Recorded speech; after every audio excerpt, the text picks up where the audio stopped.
There is a single sentence capable of ending an entire pattern instantly. A sentence that requires no anger, no lengthy explanation, no dramatic confrontation, just four calm, unwavering words. I don't want that.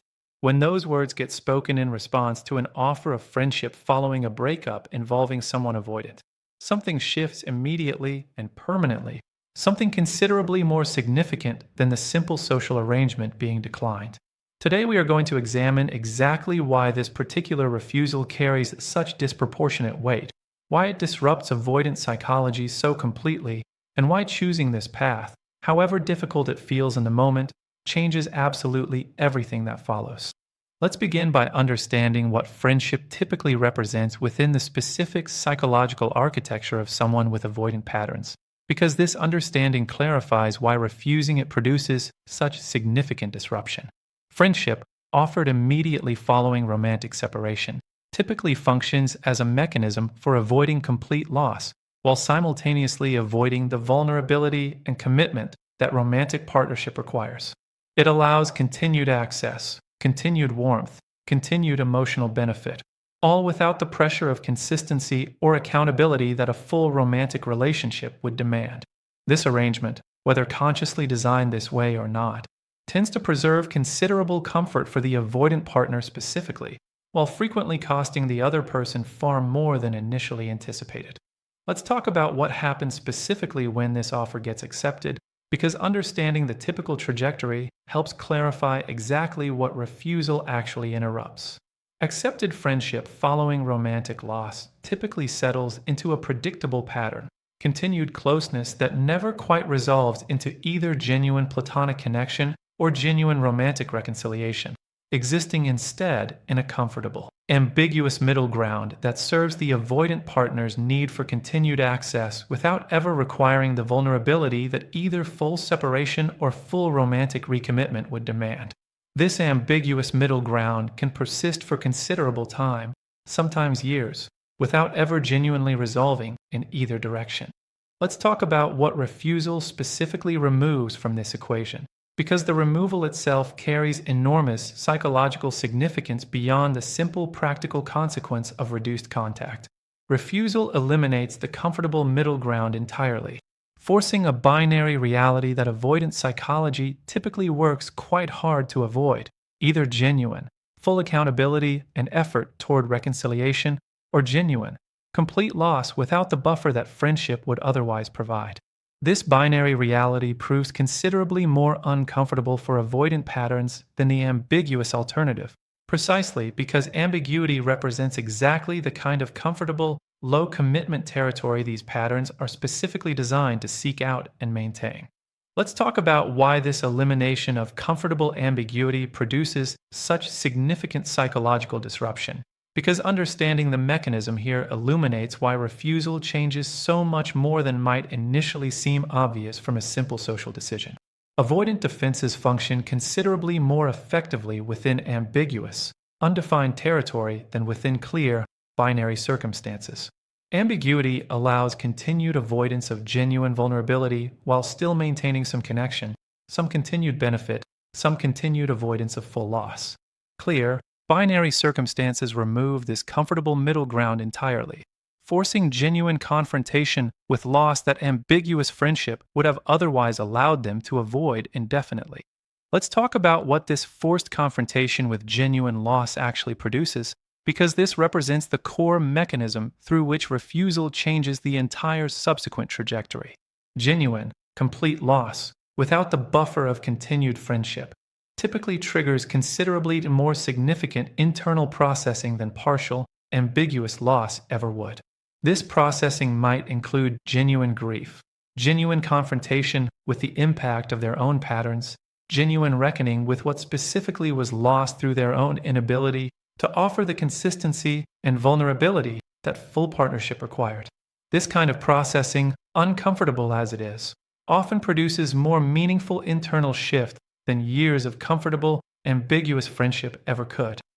Let's talk about the specific fear that often underlies avoidant resistance to accepting complete separation, Fear worth naming directly, because understanding it clarifies why refusal proves so disruptive to their typical patterns. Complete separation threatens something considerably more significant than simple loss of your specific presence. It threatens confrontation with a deeper fear many avoidant individuals carry, that they are fundamentally difficult to love, fundamentally destined toward isolation given their own patterns of pushing closeness away. Friendship, maintained following romantic loss, provides ongoing evidence against this deeper fear, proof that despite their inconsistency, someone remains willing to stay connected in some form. Refusal removes this evidence entirely, forcing direct confrontation with the very fear that friendship was unconsciously designed to protect against. Let's talk about what it specifically requires to hold firm through this refusal, because maintaining this particular boundary often proves considerably more difficult than anticipated, especially given how reasonable and even generous the friendship offer might initially appear. This requires tolerating the discomfort of being perceived as harsh or ungracious, tolerating your own lingering feelings of care that make complete separation feel counterintuitive, tolerating uncertainty about whether this choice represents wisdom or unnecessary severity. This difficulty deserves acknowledgement rather than being minimized, because the refusal itself, however clearly beneficial in principle, still requires genuine courage to execute and maintain consistently over time. Let's talk about what typically happens on their end once this refusal has been communicated clearly and maintained consistently, because their response often reveals considerable information about the underlying dynamics that existed throughout the relationship itself. Some individuals respond with genuine, if delayed, respect, eventually recognizing that your clear boundary reflects legitimate self-protection rather than unreasonable harshness. Others respond with continued attempts to negotiate or soften the boundary, revealing how significantly they had come to rely on the ambiguous access that friendship would have provided. Still others respond with apparent indifference that masks, upon closer examination or overextended time, considerable discomfort with having lost even the diminished form of connection that friendship represented. Let's talk about why this refusal, more than almost any other single action within the entire relationship's trajectory, often produces the clearest, most unmistakable evidence regarding the genuine nature of what existed between you. Someone who genuinely valued you as a complete person rather than primarily as a source of continued emotional benefit and validation will typically respect this boundary, however disappointing they might find it personally. Someone whose primary interest centered around continued access and continued benefit, regardless of the relationship's official status, will typically resist this boundary, revealing through that resistance considerable information about what the relationship actually represented to them throughout its entirety. Let's talk about the specific relief that frequently develops once this refusal has been maintained consistently over meaningful time.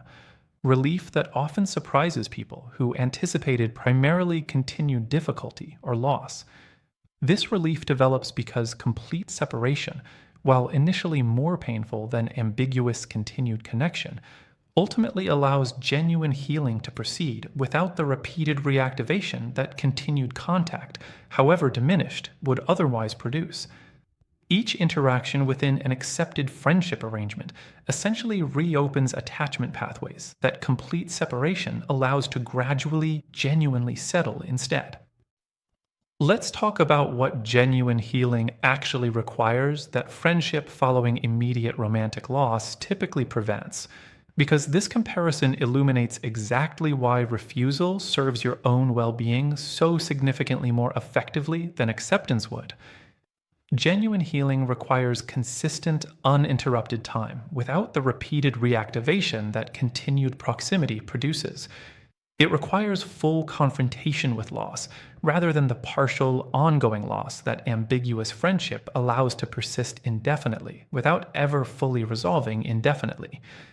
It requires redirection of attention and emotional investment toward your own independent life, redirection that becomes considerably more difficult to achieve when continued friendship maintains their presence as an ongoing active feature within your daily experience.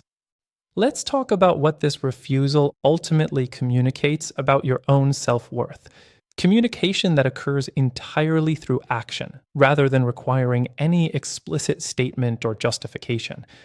Declining an arrangement that would primarily benefit them while costing you considerably communicates, more powerfully than any words could, that your own well being matters, that you will not accept a diminished version of connection simply because complete separation feels more difficult in the immediate term.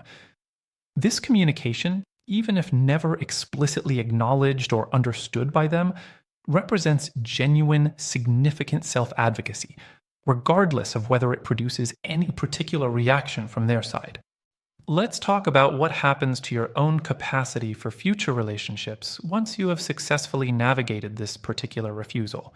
Capacity that tends to develop considerably through this specific experience of choosing complete separation over comfortable, ambiguous continued connection.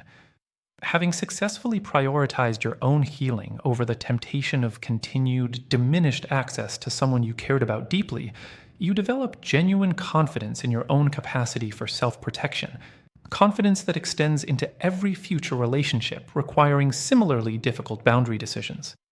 Let's talk about what remains true regardless of how this specific relationship ultimately resolves following your refusal of their friendship offer.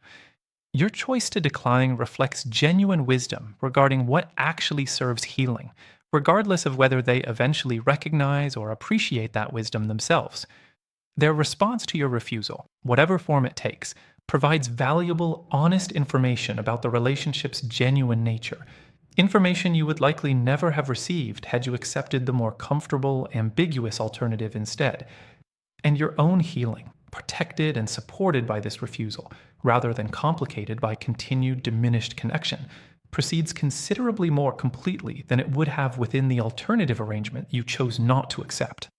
Let's talk about the specific guilt that frequently accompanies this particular refusal, guilt deserving direct, honest examination rather than dismissal. There is often a strong cultural expectation that mature, evolved people should be capable of remaining friends following romantic separation, an expectation that frames refusal as somehow representing immaturity or an inability to handle change gracefully. This expectation deserves direct challenge. Maturity here does not mean accepting every offer extended with apparent generosity. Maturity means accurately assessing what genuinely serves your own healing and having the courage to choose that path even when it disappoints someone else or contradicts popular assumptions about how post-breakup relationships should ideally unfold. Let's talk about what it means to communicate this refusal clearly without requiring extensive justification or lengthy explanation, because the clarity of this communication itself carries significant weight. A simple, direct statement, something along the lines of needing complete space rather than continued friendship, delivered without excessive apology or extended reasoning, communicates confidence and self respect considerably more effectively than a lengthy explanation attempting to justify or soften the boundary being established. Extended justification often inadvertently signals uncertainty about the boundary's validity, while brief, clear communication signals genuine confidence in the decision being made. Let's talk about the specific pushback this refusal sometimes generates, pushback worth anticipating and preparing for, rather than being caught off guard by its appearance. This pushback might include appeals to shared history, suggestions that complete separation seems unnecessarily extreme given everything previously shared together. It might include direct or indirect suggestions that your refusal reflects unresolved feelings or an inability to move forward gracefully.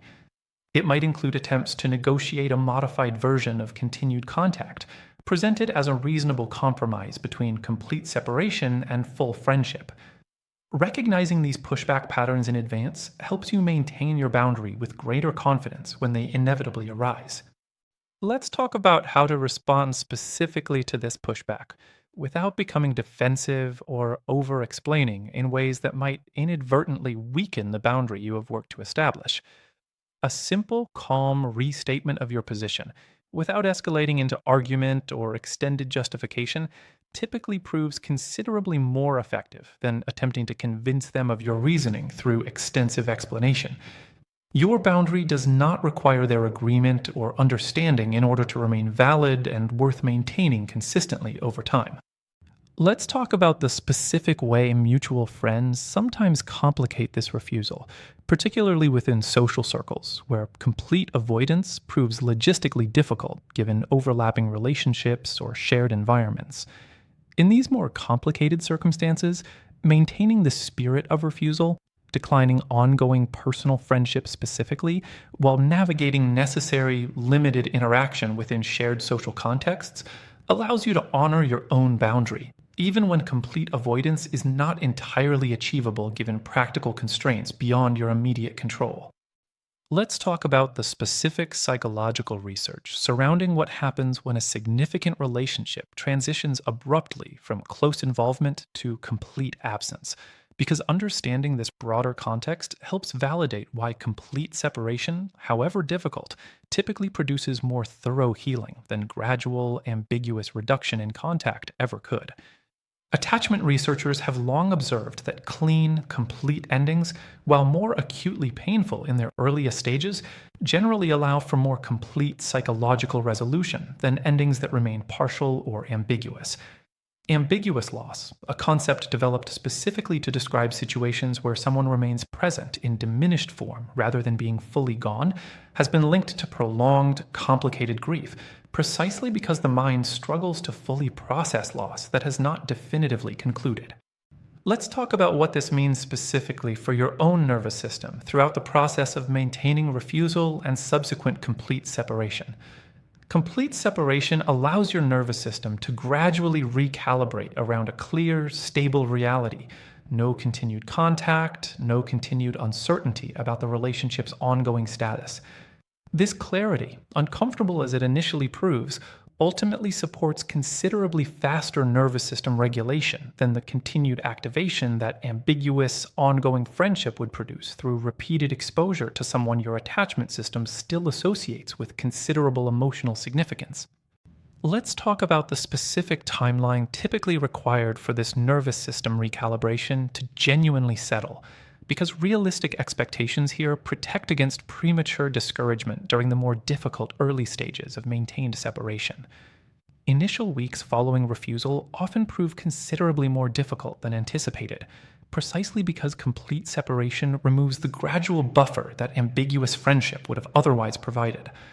This initial difficulty typically peaks within the first several weeks before beginning to genuinely ease, though full resolution often requires several months of consistent, maintained distance before the nervous system fully settles into its new independent baseline. Let's talk about what specifically helps support this recalibration process during its most challenging early stages. Practical considerations worth naming directly rather than remaining purely theoretical. Establishing genuinely new routines, ones that do not inadvertently include spaces or activities strongly associated with the previous relationship, helps considerably in supporting your nervous system's adjustment to this new reality. Maintaining consistent connection with supportive friends and family provides essential alternative sources of attachment security during a period when one significant source has been deliberately, consciously removed. Let's talk about the specific way this refusal, once maintained successfully, tends to influence your own capacity for future boundary setting more broadly.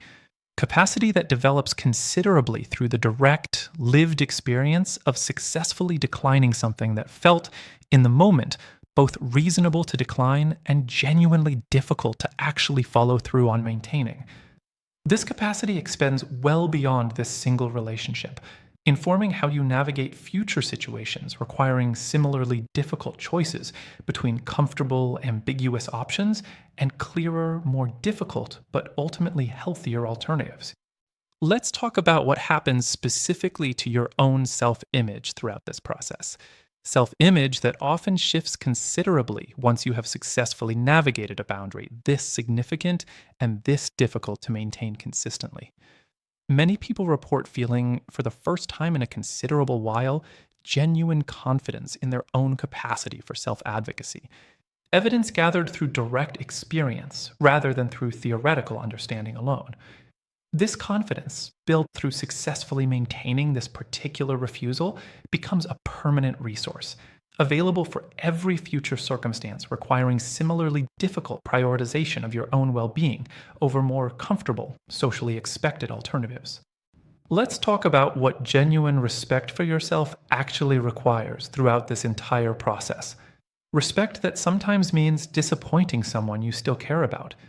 Respect that sometimes means appearing to outside observers unfamiliar with the full context more severe or less gracious than social expectation might otherwise suggest is appropriate. This respect, difficult as it is to maintain consistently, ultimately serves you considerably more completely than the alternative, accepting a diminished, ambiguous connection, primarily because declining it felt, in the moment, uncomfortably harsh or unreasonably severe compared to more socially expected alternatives. Let's talk about what happens specifically to their own internal experience once your refusal has removed the comfortable, ambiguous option they had likely anticipated remaining available. This removal often produces genuine, if uncomfortable, growth opportunity for them, forcing exactly the kind of confrontation with loss and accountability that ambiguous continued friendship would have allowed them to indefinitely postpone. While this growth is never guaranteed to occur, and certainly never obligated of you to facilitate through your own continued sacrifice, understanding that your refusal creates genuine possibility for their eventual growth, even while never depending on that growth for your own healing, offers a useful, balanced perspective on what your boundary actually accomplishes beyond simply protecting your own well being. Let's talk about the specific difference between refusing friendship out of continued anger or a desire to punish versus refusing out of genuine, clear eyed understanding that this particular arrangement would not actually serve your healing. This distinction matters considerably for your own internal experience throughout this process. Refusal motivated primarily by anger or a desire for retribution tends to feel considerably different internally than refusal motivated by genuine self protection and clarity about your own needs. The former often carrying continued emotional charge and continued preoccupation with their reaction, the latter typically producing more genuine calm and settled confidence, regardless of how they ultimately respond. Let's talk about what it means to arrive at this refusal from the second position, genuine self protection, rather than continued anger, even if anger played some role in your journey toward this eventual clarity. This arrival often requires processing considerable anger first, allowing it full expression and full acknowledgement, before eventually settling into the calmer, more grounded position from which genuine, sustainable refusal typically operates most effectively. Rushing toward calm refusal before genuinely processing whatever anger exists often produces a more fragile boundary, one more easily destabilized by their eventual response or by your own residual, unprocessed feelings. Let's talk about the specific role therapy or other structured support can play throughout this particular process, given how significantly this refusal often challenges deeply held beliefs about graciousness, about maintaining connection regardless of cost, about what mature, evolved handling of relationship endings supposedly requires. Professional support can help considerably in examining these underlying beliefs directly, distinguishing genuinely helpful values from culturally inherited expectations that may not actually serve your own specific healing process within this particular situation. Let's talk about what remains available to you, specifically, once this refusal has been maintained successfully over meaningful time. Once the initial discomfort has genuinely settled into something closer to peace and confidence regarding the choice you made.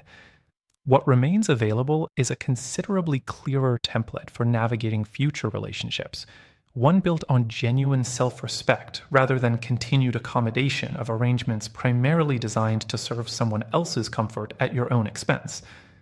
What remains available is genuine pride in your own capacity for difficult, self protective decision making, pride that extends its influence into every future circumstance requiring similar courage and similar clarity. Let's talk about what it means to eventually feel genuine gratitude for having made this particular choice, Gratitude that typically develops considerably later than the initial difficulty characteristic of the refusal's earliest stages. This gratitude focuses not on the ending of the relationship itself, but on your own demonstrated capacity to prioritize genuine healing over comfortable, socially expected alternatives. A capacity that, once demonstrated through direct experience, becomes permanently available to you, regardless of whatever future circumstances eventually require similar courage and similar self advocacy. Let's talk about a specific scenario worth examining directly. What happens if you initially accepted the friendship offer before later recognizing it was not serving your healing, requiring you to revisit and strengthen the refusal after some period of attempted friendship had already occurred? This scenario is common and does not represent failure of judgment. Recognizing partway through an arrangement that it requires adjustment reflects exactly the kind of honest self-assessment that healthy decision-making genuinely requires. An ongoing willingness to reassess based on lived experience rather than rigidly maintaining an initial choice simply to avoid appearing inconsistent. Let's talk about how to communicate this shift if it applies to your own situation, transitioning from accepted friendship toward the complete separation this discussion has been examining throughout. This conversation deserves the same clarity and directness as an initial refusal would have required. A straightforward acknowledgement that continued friendship has proven more difficult than anticipated, followed by clear communication of your need for complete space moving forward. This kind of honest renegotiation, while potentially uncomfortable to initiate, reflects genuine self-respect rather than any failure on your part, regardless of how they choose to respond to this updated, clarified boundary. Let's talk about what specific internal signals might indicate that continued friendship, if you find yourself currently within that arrangement, has stopped serving your genuine healing and requires this kind of reconsideration. Persistent difficulty fully engaging with your own separate life, continued preoccupation with their behavior or their apparent romantic interests, ongoing hope for reconciliation that friendship seems to be quietly sustaining rather than resolving. All of these represent useful signals worth taking seriously as indicators that complete separation might better serve your healing than the currently maintained friendship arrangement. Let's talk about what genuine self-compassion looks like. Specifically, if you find yourself needing to make this particular adjustment, transitioning from accepted friendship toward complete separation after initially believing friendship represented the wiser, more mature choice. Self-compassion here means recognizing that initial decisions, made with the information and emotional capacity available at that particular time, do not need to be judged harshly in retrospect, simply because subsequent experience revealed a different path might better serve your healing. Growth and reassessment represent genuine wisdom, not failure, regardless of which specific direction your own particular journey through this process has taken.